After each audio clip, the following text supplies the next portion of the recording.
सच्चे देव गुरु और शास्त्र के ऊपर आस्था जागृत हो जाती है।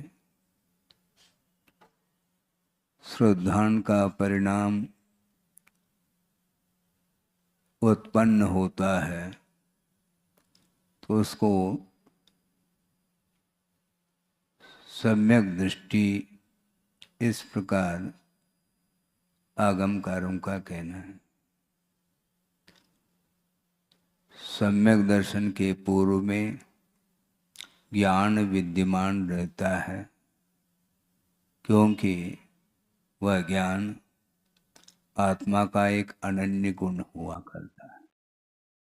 आत्मा में अनंत गुण होते हैं।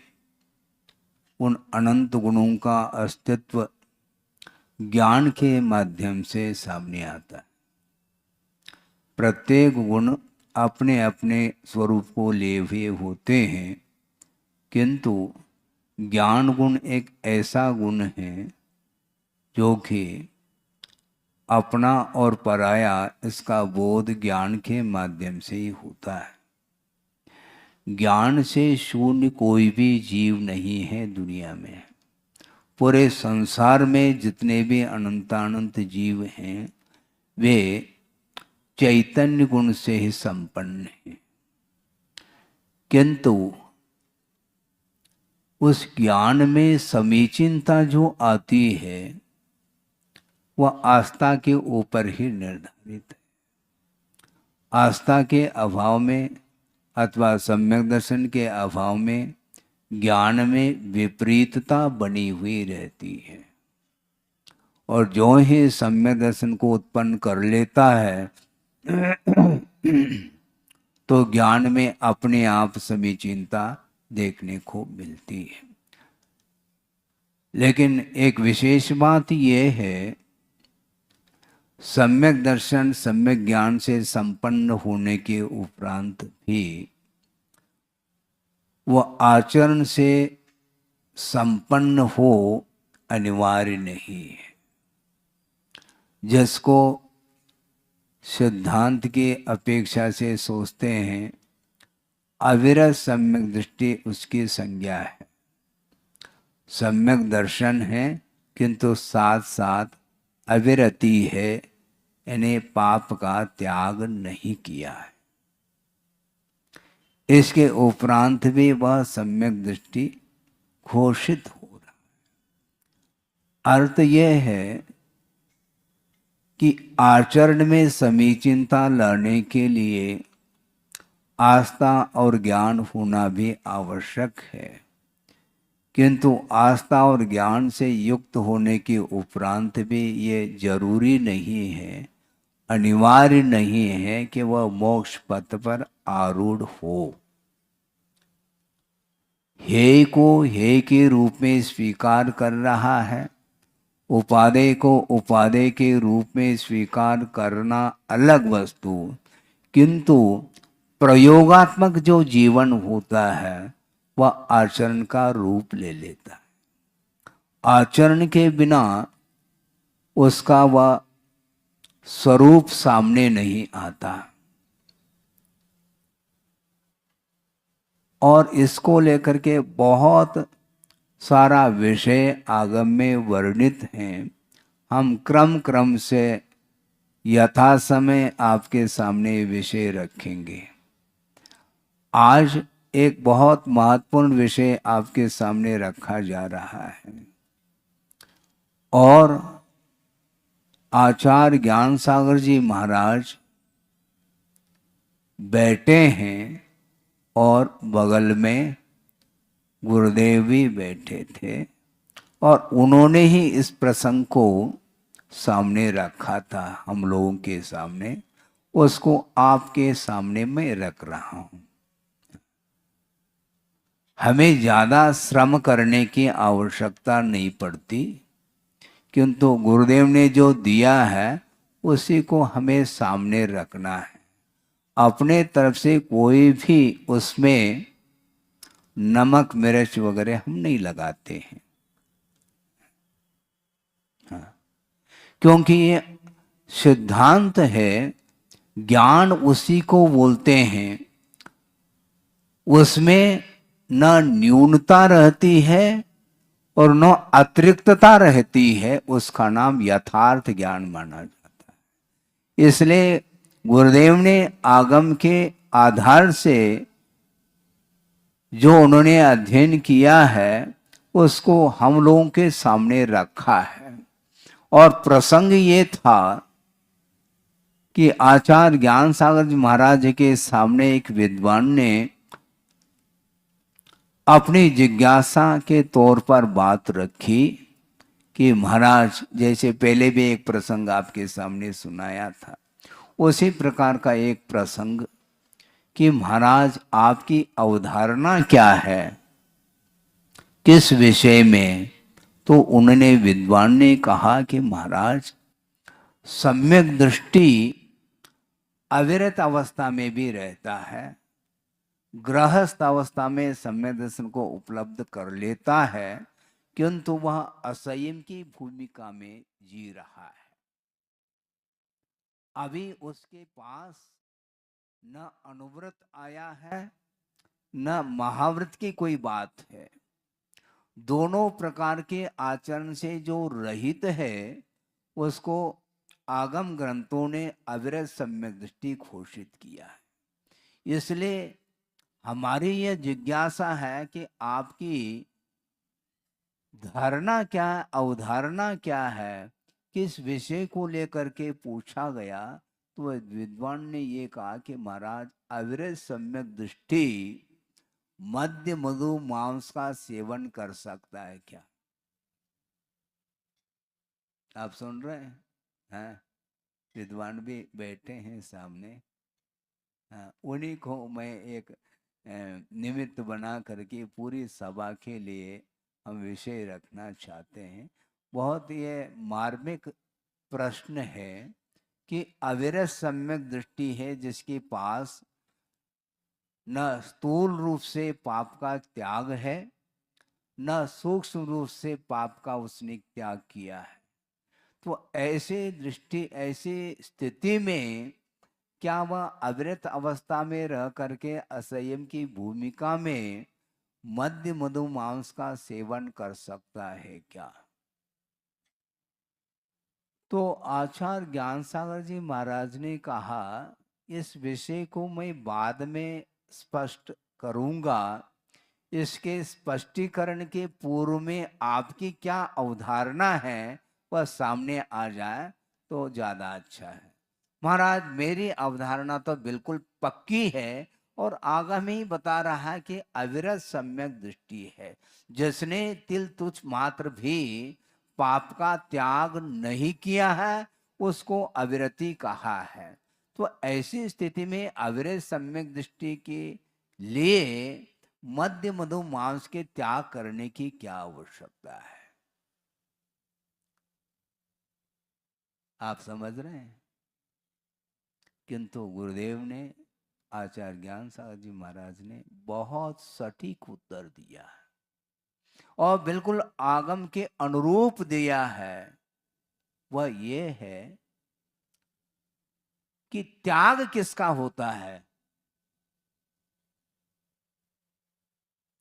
त्याग किसका होता है? जिसका ग्रहण नहीं होता उसके त्याग का कोई विकल्प ही नहीं आता है। जो ग्रहण करने योग्य विषय है उसी का त्याग किया जाता है। इसलिए मध्य मधु मांस यह ग्रहण करने योग्य पदार्थ है ही नहीं, तो इसके त्याग के बारे में आप क्यों बात करना चाहते हैं? जो अनुपसेव्य है उसका ग्रहण होता ही नहीं। मैं ये पूछना चाहता हूं, कोई खड़ा हो जाए, महाराज हमारा आजीवन के लिए जहर का त्याग है। आप समझ रहे हैं? ये कोई त्याग होता है क्या? पूरी सभा उठ करके खड़ी हो जाएगी, मेरा भी त्याग है, मेरा भी त्याग है। कोई व्यक्ति बचेगा नहीं फिर सभा में। किंतु जहर का कोई त्याग नहीं होता। जिसका ग्रहण होता है उसी के त्याग का विकल्प सामने आता है। इसलिए अविरत सम्यक दृष्टि कभी भी मद्य मधु मांस का सेवन कर नहीं सकता, यह सिद्धांत है। क्योंकि देव गुरु शास्त्र के प्रति जिसका श्रद्धा का भाव जागृत हुआ है, तो ऐसा कौन सा आगम है जिस आगम में मद्य मधु मांस के ग्रहण का प्रावधान हो? है कोई आगम? नहीं है। फिर वो कैसा ग्रहण कर सकता? सोचो, विचार करो। मिथ्या दृष्टि की आचरण में और सम्यक दृष्टि के, अविरत सम्यक दृष्टि के आचरण में कोई अंतर देखने में आता है तो यही अंतर देखने में आता है। क्योंकि जो श्रद्धान का विषय बनाया है वह अपने आप में बहुत अनूठा विषय है। आगम से आप बात करिए तब विद्वान को बात समझ में आ गई कि वस्तुतः त्याग किसका होता है? अनुपसेव्य का त्याग होता है क्या? अनुपसेव्य का अर्थ वह उपसेव्य नहीं, सेवन करने योग्य वह पदार्थ है ही नहीं है, तो उसका क्या त्याग?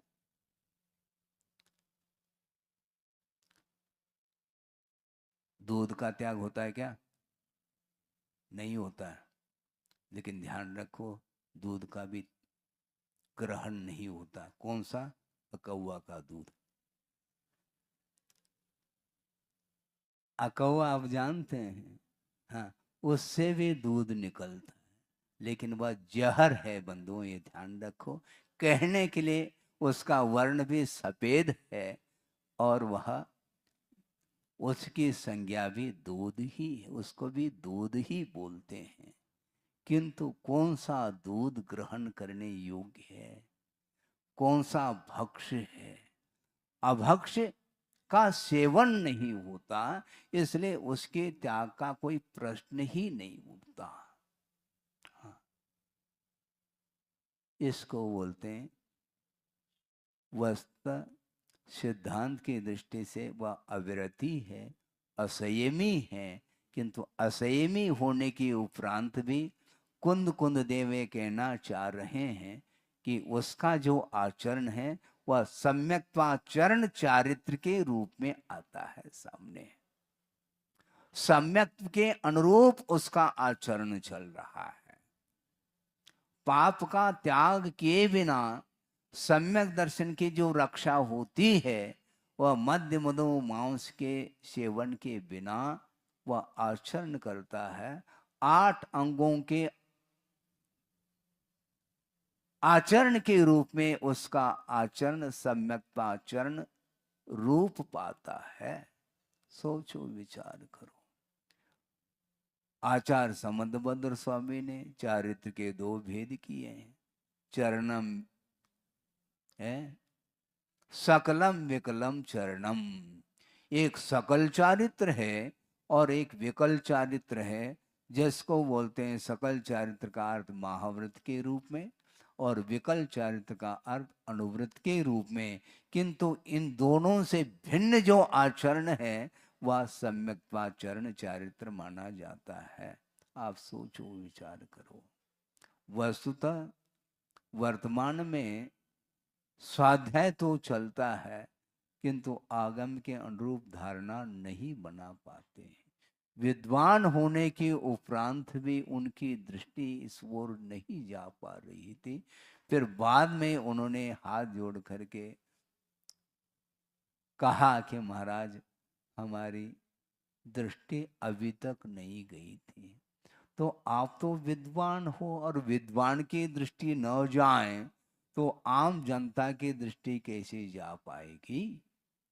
इसलिए सम्यक दृष्टि और मिथ्या दृष्टि के आचरण में बड़ा अंतर देखने को मिलता है। अविरति होकर के भी उसके आचरण में कुछ विशेषता देखने को मिलती है। एक बहुत अच्छा प्रसंग गुरुदेव ने सुनाया था। इसी प्रसंग को लेकर के वो आपके सामने मैं रख रहा हूं कि वस्तुतः देखा जाए कर्णानुयोग की दृष्टि से, अर्थात कर्म सिद्धांत की दृष्टि से किसी को मिथ्या दृष्टि और सम्यक दृष्टि हम नहीं कह पाएंगे, क्योंकि वह बुद्धि का विषय ही नहीं है। किंतु मिथ्या दृष्टि के आचरण में और सम्यक दृष्टि के आचरण में अंतर क्या आता है, इसको बहुत अच्छे एक दृष्टांत समझ लो, छोटा सा, उसके माध्यम से समझाने का पुरुषार्थ किया था गुरुदेव ने। वो आपके सामने है कि एक दादाजी हैं, और दादाजी हैं तो नाती तो आवश्यक है, उसके बिना दादाजी कैसे हैं? दादाजी हैं और नाती हैं। दादाजी के गोद में वह नाती बैठा है, और पिताजी बाहर जा रहे हैं व्यापार आदि के निमित्त को लेकर के। उस समय उसका लड़का भी कहता है कि पिताजी, हाँ मैं भी आपके साथ आऊंगा। और बाल हट है, कितने प्रकार के हट होते हैं, हम ज़्यादा नहीं कहना चाहते। बाल हट भी है और साधु हट भी है। तीसरा कौन सा हट है आप देख लो। हम कहना नहीं चाहते, क्योंकि किसी को तनाव आ जाए तो हम उस तनाव के लिए निमित्त नहीं बनना चाहते हैं। किंतु प्रसंग में बाल हट को लेकर के आपके सामने विषय रख रहा हूँ, और वह मान नहीं रहा है, हट कर रहा है कि पिताजी मैं भी आपके साथ आऊंगा। और बार बार समझाया है, इसके उपरांत भी वह हट नहीं छोड़ रहा है। तो पिताजी कहते हैं कि बेटा वहाँ आकर के तुम क्या करोगे, बहुत गर्मी पड़ रही है, यहीं दादाजी की गोद में बैठे रहो, और तुम्हारे लिए मिठाई खोवा मंडी से। अब खोवा मंडी कहते क्यों हंसते हैं आप? मिठाई कहने से आपको हंसी नहीं आई? खोवा मंडी का अर्थ जबलपुर का फेमस है वो। तुम्हें मिठाई खरीद करके लाऊंगा बेटा, तुम यहीं बैठो। तो मिठाई कहने से वह संतुष्ट हो जाता है, बैठ गया। अब वह प्रतीक्षा में है, पिताजी कब आएंगे। शाम को आएंगे वो। जब आने का समय आया, घर लौटने का समय आया, तो उनको, पिताजी को क्या हिचकी आ रही है? तो हिचकी का अर्थ क्या है? कोई न कोई व्यक्ति हमें याद कर रहा। हाँ बिल्कुल ठीक है, बेटे के लिए कुछ खरीदना था, मैं भूल रहा था, हिचकी के माध्यम से हमें याद आ गया, और मिठाई के दुकान में जा करके खरीद करके वो लौट रहा है। और वह कहाँ पर खड़ा है बेटा? दरवाजे पर, देहरी पर, देहली पर नहीं, देहली में नहीं, देहरी पर खड़ा है, और सोच रहा है कि अभी आएंगे आएंगे। और वो आ रहे हैं, और हाथ में है क्या है? मिठाई का पॉकेट, जो भी बोलो आप, थैला समझ लो कोई भी। और वो आ रहे हैं, तो वह नाती दादाजी की अपेक्षा से नाती है, किंतु पिताजी की अपेक्षा से वो बेटा है। किंतु वह बेटा बैठ नहीं पा रहा है, वो उछल रहा है, क्योंकि पिताजी निश्चित रूप से मेरे लिए मिठाई खरीद करके ला रहे होंगे। और आने के उपरांत पिताजी कहते हैं कि बेटा ये 2 मिठाई हैं, तुम एक ले लेना और एक दादाजी को दे देना। बस इतना पर्याप्त था। और वह कूदता जा रहा है, बहुत प्रफुल्लित मन है उसका, और जा करके दादाजी को बोलता है कि दादाजी कि पिताजी ने आपके लिए भी दिया है और मेरे लिए भी दिया। हाँ बेटा। अब ये दृष्टांत किसके लिए दिया जा रहा है, भूल गए? मिथ्या दृष्टि के आचरण में और सम्यक दृष्टि के आचरण में क्या फर्क है, क्या अंतर है, इसको समझने की दृष्टि से दृष्टांत दिया गया है। और दादाजी के हाथ में भी मिठाई है और नाती के हाथ में भी मिठाई है, किंतु कौन कूद रहा है? दादाजी नहीं, वो नाती। वो बहुत आनंदित है, किंतु दादाजी को स्वाद आ रहा है क्या? नहीं, मिठाई का आ रहा है, किंतु वह कूद नहीं रहे, क्योंकि जिंदगी भर उसने मिठाई खाई है, अब ज्यादा उसमें उसको रस नहीं आ रहा है, और बोल देता है बेटा इसमें से आधा और ले ले। ये क्या है ये? क्योंकि विषय के प्रति जो आसक्ति है वह दादाजी में नहीं है। एक दृष्टांत के तौर पर कहा जा रहा है। तो उसी प्रकार जिसके अंदर सम्यक दर्शन पल रहा है, अनंत संसार का विच्छेद जिसने किया है, अब विषय सेवन करते हुए भी अनासक्त भाव के साथ वह ग्रहण करता है। लेकिन इसका अर्थ ये नहीं कि बिल्कुल ही वीतराग भाव के साथ ग्रहण कर रहा हूं, ऐसा भी नहीं है, किंतु अंतर तो है। तो इसी प्रकार ये अविरत सम्यक दृष्टि हो करके भी उसके आचरण में अंतर देखने को मिलता है। इसलिए मैं ये कह रहा था कि अविरत सम्यक दृष्टि जरूर है, किंतु कभी भी वह मद्य मधु मांस आदि का सेवन नहीं कर सकता। इसलिए आचरण के क्षेत्र में उसने कदम नहीं उठाया है सिद्धांत की दृष्टि से, किंतु आस्था के तौर पर उसने जो ग्रहण करने योग्य नहीं है उसका वह ग्रहण नहीं कर रहा है। इस अपेक्षा से उसके आचरण में भी अंतर देखने को मिलता है। उस समय विद्वान को समझ में बात आ गई कि वस्तु तो अविरत सम्यक दृष्टि की भी क्या दशा होती है। हाँ, क्योंकि सिद्धांत की दृष्टि से पाप का त्याग तो उसने किया ही नहीं है।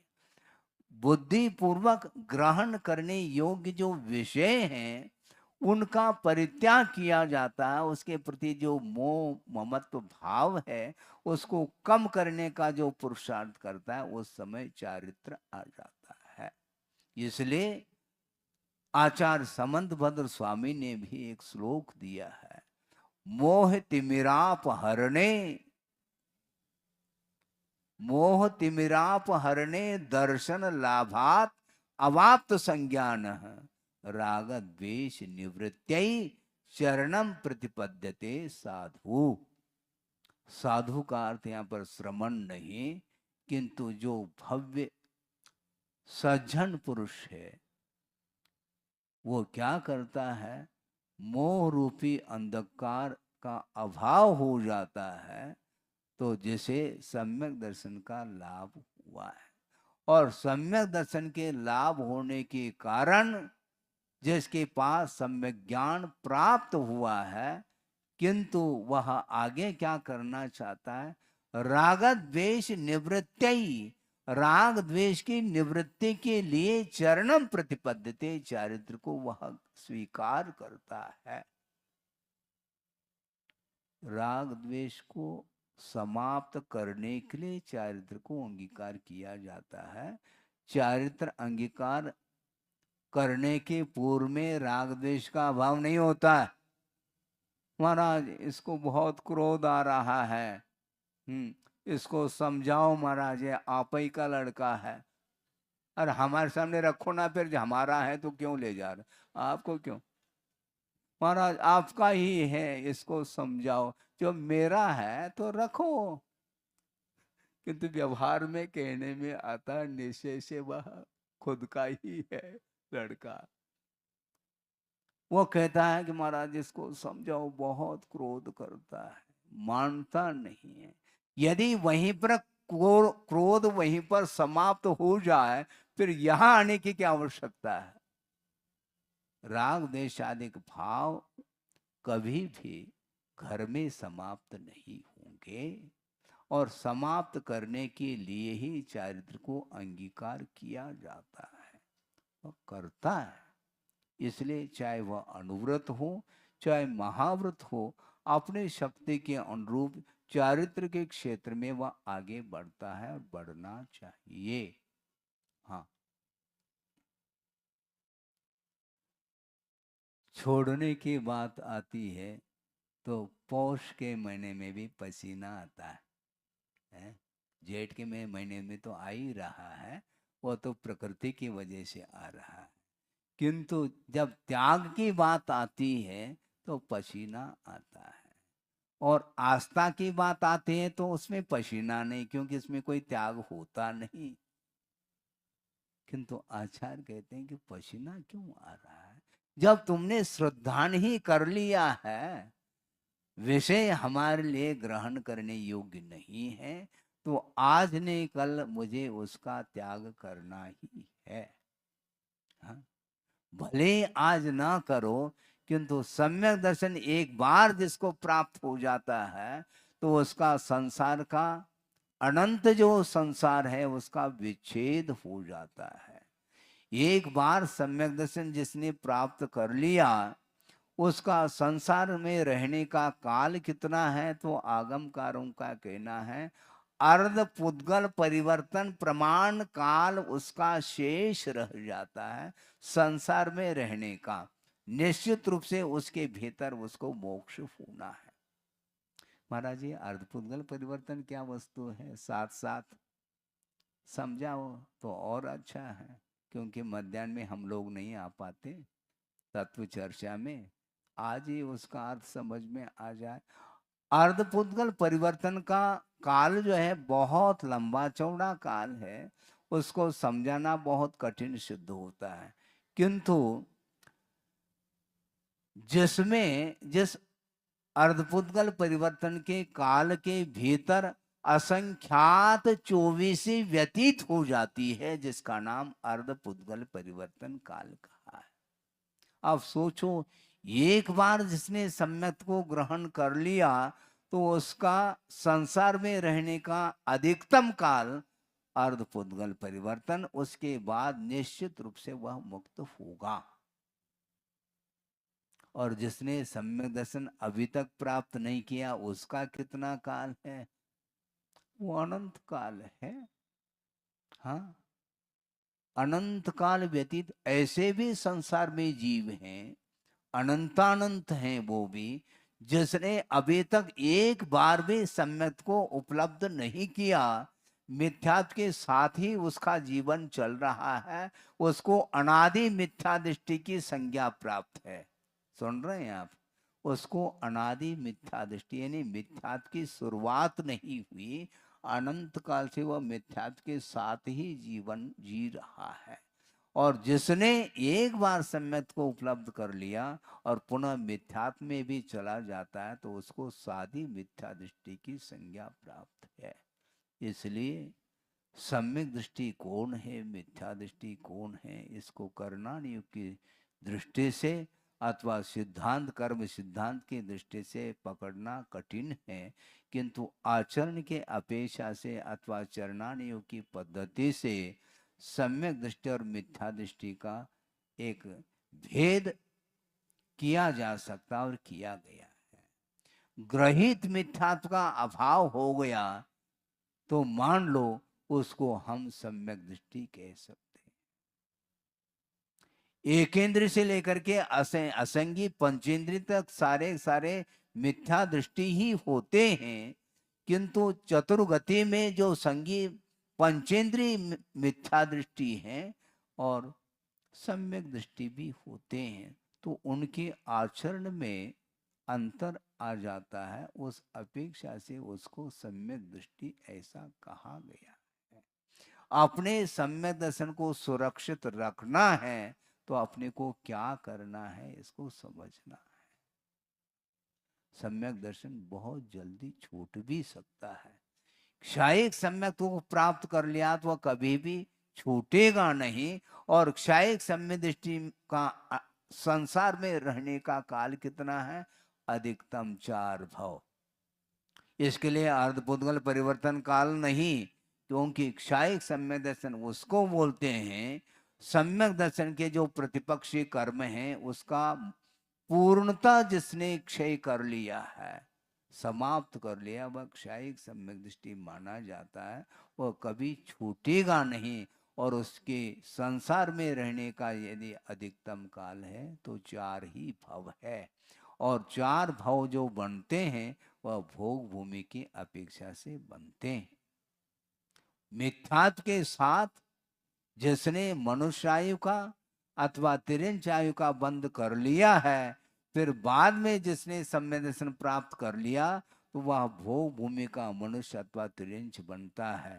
तो एक वर्तमान का भाव और एक भू भूमि संबंधी भाव, और भोग भूमि से निश्चित रूप से स्वर्ग चला जाता है तीसरा भाव, और स्वर्ग से आकर के मनुष्य बन करके वह मुक्त हो जाता है। लेकिन ध्यान रखो, मनुष्य होकर के मुक्त तो होगा लेकिन बिना मुनि बने संभव नहीं। ध्यान रखना, बिना दिगंबरत्व के, बिना महाव्रत अंगीकार किए मुक्ति का द्वार खुल ही नहीं सकता। मोक्ष मार्ग पर चलना चाहो तो क्या करना? करना कुछ नहीं है, जो आपके पास है उसको छोड़ना। कुछ बाकी थोड़ा बहुत रख ले महाराज, रखने की बात नहीं। बिल्कुल यथाजात जैसा जन्म लिया है वैसा ही है। सब छोड़ना पड़ेगा। हाँ बिल्कुल छोड़ना ही है, नहीं छोड़ेंगे तो छूटेगा। साथ कुछ नहीं जाने वाला, आपकी हवेली जहां पर है वहीं पर है, और हवेली में रहने वाला नहीं जाना चाहता है तो एक दिन उसको ले जाया जाता है, ये निश्चित है। इसलिए छूटने की अपेक्षा से छोड़ो तो ज्यादा अच्छा है, क्योंकि छोड़ेंगे तो चारित्र अड़ जाएगा, और छूट जाएगा मान लो तो असंयम के साथ ही वह चला जाएगा। जाना तो है, कोई रहेगा नहीं यहाँ पर, किंतु जब तक है तब तक वो उसके साथ संबंध जोड़ करके रखता है। जोड़ो नहीं, बहुत जोड़ लिया है, अब छोड़ने की बात करो। और गुरुदेव ने बहुत एक हाइकू दिया है, वो आपके सामने रख रहा हूँ। ऐसे प्रसंग आ जाते हैं तो उनके हाइकू भी याद आ जाते हैं, उनकी दोहे भी याद आ जाते हैं, और आगम ग्रंथों में जो भी गाथाएं सूत्रादिक हैं वह समय पर वह फिट होते चले जाते हैं। गुरुदेव ने ये कहा, जुड़ो न जोड़ो, जुड़ो न जोड़ो, जोड़ा छोड़ो, जोड़ो न जोड़ो, जोड़ा छोड़ो, जोड़ो तो बेजोड़ जोड़ो। हाँ। हमें किसी से जुड़ना नहीं, न जोड़ना है। न जुड़ो न जोड़ो। महाराज फिर आप क्या कहना चाह रहे हैं? हमें अच्छा नहीं लग रहा है। तो आपको तो अच्छा क्या लगता? आप अपनी बात तो कहें तो आपको अच्छा लगेगा, तो हमारे लिए भी तो अच्छा लगना चाहिए। श्रवण के लिए कहा गुरुदेव ने, जोड़ो न जोड़ो, हमें किसी से संबंध जोड़ना नहीं है, न जुड़ना है न जोड़ना है। और जोड़ा है मान लो उसको छोड़ना है, और जोड़ना भी है तो बेजोड़ जोड़ो। अर्थात श्रवण का यदि कोई संबंध है तो किसके साथ संबंध जुड़ेगा? पंच परमिष्टि के साथ ही वह संबंध जोड़ता है, बाकी किसी के साथ उसका संबंध नहीं जुड़ सकता। यदि फिर भी जुड़ता है तो धर्मानुराग की अपेक्षा से मेरा संबंध पूरे जबलपुर से जुड़ा हुआ है, ध्यान रखो।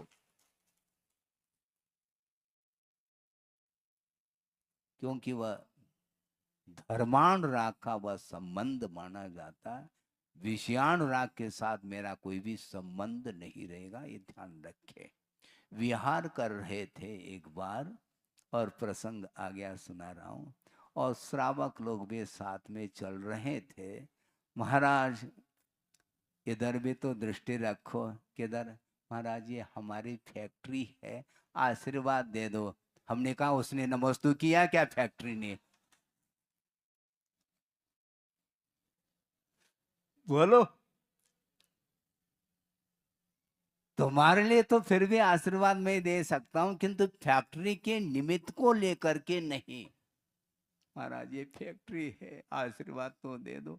उसने नमस्तु किया नहीं, हम आज से बिना नमस्तु के थोड़ी आशीर्वाद देंगे, किसको देंगे? और आप नमस्तु करोगे तो धर्म वृद्धि का आशीर्वाद मिलेगा, फैक्ट्री के लिए नहीं मिलेगा, ये ध्यान रखो। और गुरुदेव ने ये एक विशाल जनालय के लिए जो उन्होंने आशीर्वाद दिया है, इस प्रकार के कई यदि मान लो जनालय का निर्माण करना चाहते हो तो दोनों हाथ से आशीर्वाद मिले।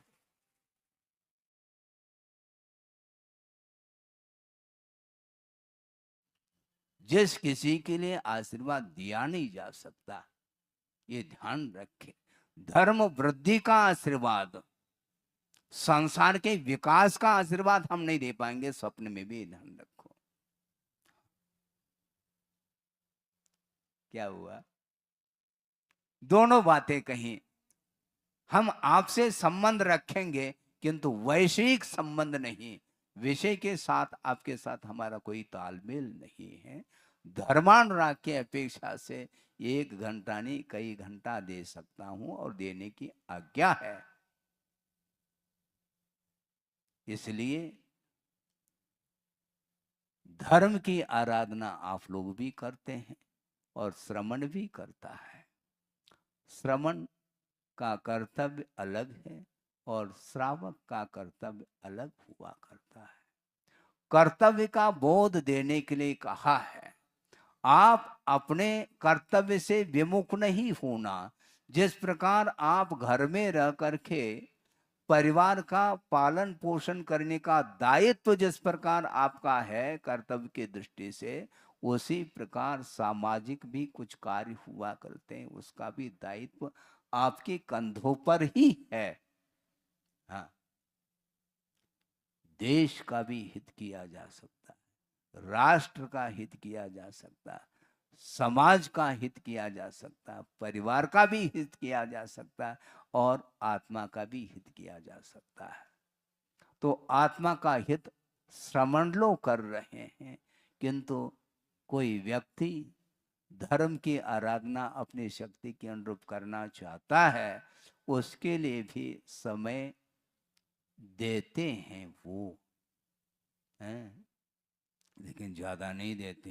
ये ध्यान रखो, ज्यादा क्यों दें? मान लो आपने दुकान खोल रखी है और ग्राहक आ रहे हैं, कि एक ऐसा ग्राहक आ गया, क्या वो दिखाओ, ये दिखाओ, कपड़े का दुकान है मान लो, सारे सारे क्या वो थान बोलते हैं, पूरे पूरे दिखा दिए। उसके उपरांत हमें अभी पसंद नहीं, बाद में देख लूंगा। तो आपको कैसा लगता मुझे बताओ? हाँ, झुंझलाहट होती है? उसको आप कभी भी दोबारा आ जाए तो ओम शांति कहेंगे, उससे बचने का पुरुषार्थ करते हैं, क्योंकि हर व्यक्ति प्रॉफिट चाहता है। अपना प्रयोजन जहां पर सिद्ध होता है तो उसके लिए तो वह रात दिन एक कर सकता। उसी प्रकार यहाँ पर ज्यादा हम समय नहीं दे पाएंगे आपके लिए। अपना यदि कोई प्रयोजन सिद्ध होता है तो हम रात दिन बैठे हैं।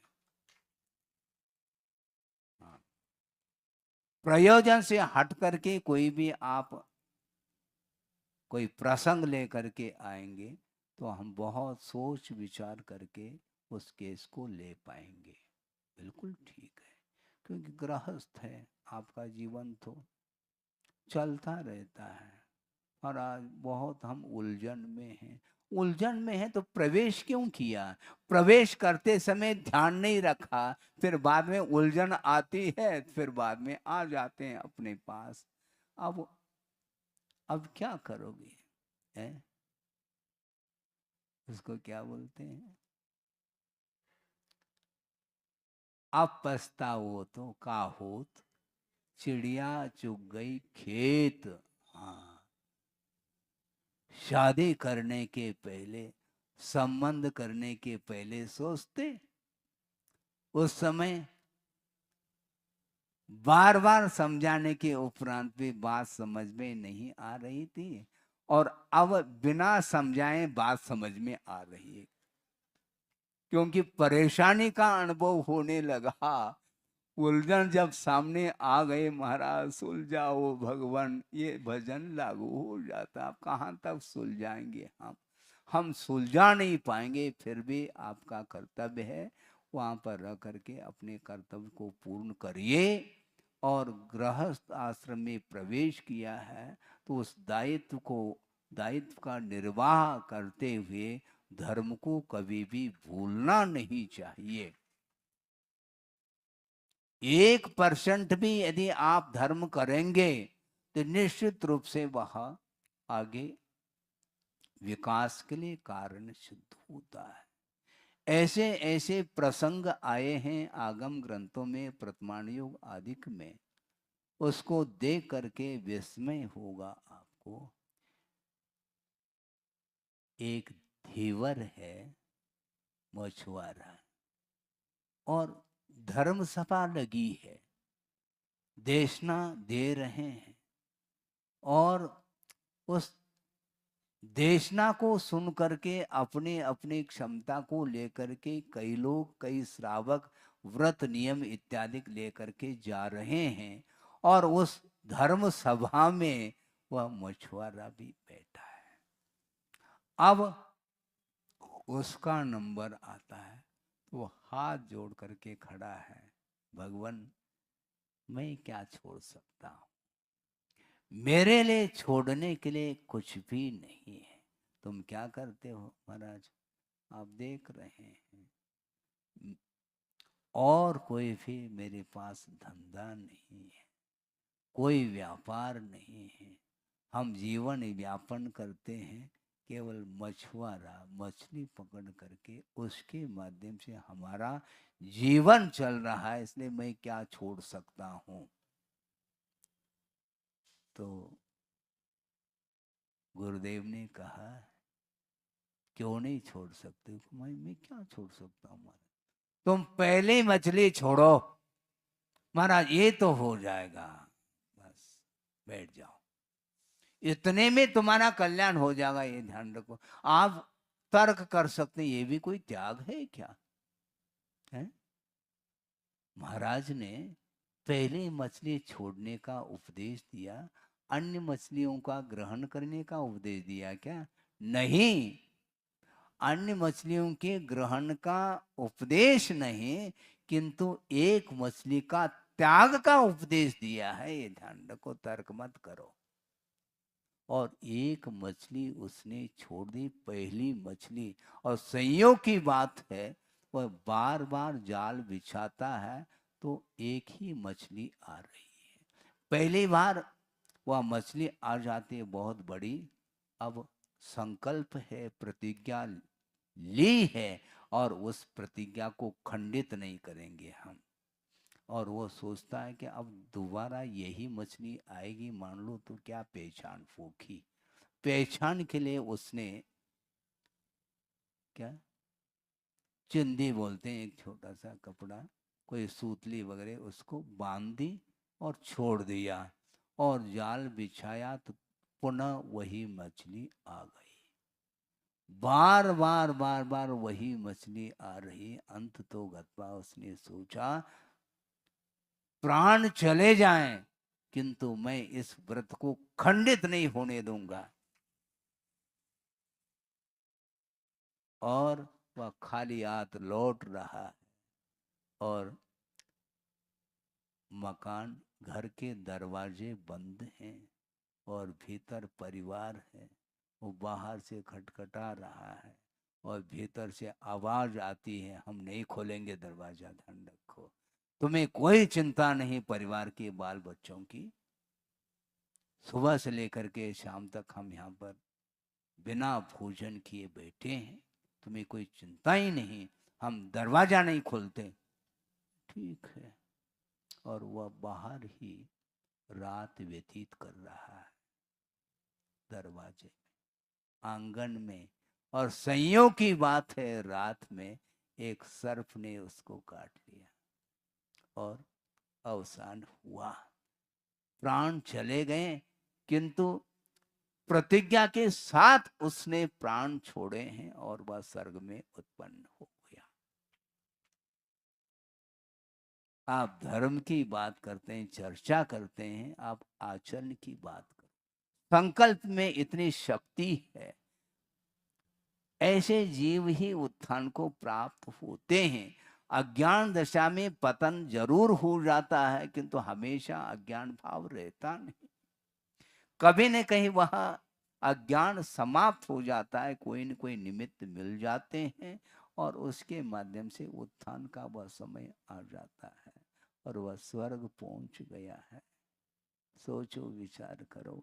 इसलिए हमारा यही कहना है, आगमकारों का भी यही कहना है, आप अपनी शक्ति के अनुरूप अपने जीवन में आचरण के लिए स्थान देना चाहिए और उसी के माध्यम से हमारा सम्यक दर्शन भी और दृढ़ होता चला जाएगा और उसमें और निर्मलता आएगी। और प्राप्त सम्यक दर्शन को सुरक्षित रखने के लिए यदि कोई साधन है तो चारित्र के माध्यम से ही उसको सुरक्षित कर सकते हैं और कालांतर में जाकर के जो आपका उद्देश्य है, जो प्रयोजन है, जो लक्ष्य है, उसकी पूर्ति हो सकती है। और उसके माध्यम से क्या नहीं हो सकता। एक छोटा सा व्रत उसने लिया है, संकल्प लिया है, किंतु दृढ़ता के साथ पालन कर रहा है। और कोई दूसरा होता तो अन्यथा न ले, कोई व्रत ले लिया, फिर बाद में प्रसंग आने लगा, बाद में हम प्रायश्चित ले लेंगे, महाराज तो है कहाँ जाने वाले हैं, उनसे प्रायश्चित ले लेंगे, अभी तो हाँ अभी तो ठीक है, चलेगा ये। और प्रायश्चित देंगे, उनको और निवेदन करेंगे, महाराज थोड़ा बड़ा प्रायश्चित दे दो। अरे भैया, प्रायश्चित छोटा और बड़ा नहीं होता, कि वस्तुतः बुद्धि पूर्वक व्रत को खंडित नहीं करना चाहिए। बाई चांस कोई परिस्थिति आती है तो वो अलग वस्तु है, किंतु निरंतर उस व्रत को सुरक्षित रखने का ही पुरुषार्थ करना चाहिए और उसके माध्यम से ही कल्याण हो सकता है। हो इस पवित्र भावना के साथ। अहिंसा परमो धर्म की जय। बोधि समाधि परिणाम शुद्धि स्वात्मोपलब्धि शिव शोक सिद्धि चिंतामणिम चिंतित वस्तुदाने त्वाम वंद मानस्य ममास्तु दे। परम पूजाचार्य गुरुवर श्री विद्यासागर जी महाराज की। आध्यात्म विद्या